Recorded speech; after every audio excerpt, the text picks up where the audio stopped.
Well, your I'm dad looking at didn't play with him, I right? have a picture with him, and I look like I'm about Oh, yeah. 7, Okay. 7 or 8. I mean, he's got a Reds uniform on, and it's spring training. And your dad didn't play with him. Nope, just against him. Yeah. They Wonder played what against each other in the World Series. I would love to hear what your dad would think about Pete Rose playing against him. What it was like, the experience. Yeah. Well, again, we got to get Big Mike on, We so do. We I'll do. set it up. I'll see him Mother's Day. Maybe we'll set up a time. I'll see if I can get his computer set up, and we'll get him on there. Here's some Big Mike stories. Efficient offense, by the way. I say this, I feel like every season, but it's worth noting again. And Jake tells his offense is this: the kids that he coaches and players and whatnot. Efficient offense. I saw this with the Texas Rangers last Sunday.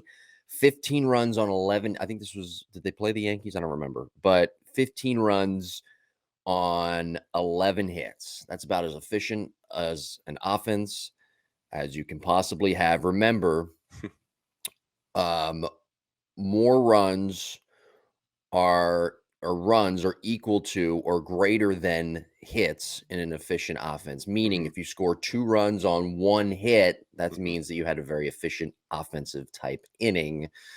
Extra base hits, saw a lot of pitches, drew walks, good base running. You did all the little things along with the big things correctly. So just keep that in mind. Efficient offense, Mr. Epstein. My kid 15 runs on 11 hits. My kid yesterday had the most efficient at bat. She was 2 for 1 in the same at bat. Wow. How about that? Yeah. Yeah. So the first pitch, she hit a line drive into right center field, and it was a double. She gets to second base. It was like she's skitty. Like, for her to hit a ball through the outfield is pretty good. She gets to second. The umpire in the field called an illegal pitch, so it didn't count. How's that possible? Yep. Don't worry. Jake didn't get thrown out. So Did you get thrown out? no, You I got didn't thrown get out yesterday. I didn't get thrown out. No. Oh I was man, you got to very get thrown calm. out. That would be a great story for I the know, I was very calm. podcast. So she comes back. It's the first inning. She's hitting. Was she hitting? I think she was hitting second or third. Right. We're trying to get a rally going. Yeah. So I'm like, oh my gosh, we just stole that. So then she battles. It ends up going to a full count, and she got another hit to left center. So the softball gods were on our side. But I told her, I said, that's one way to get your average up, is to get 2 hits for 1 at bat. It 2 is. for 1. That's good.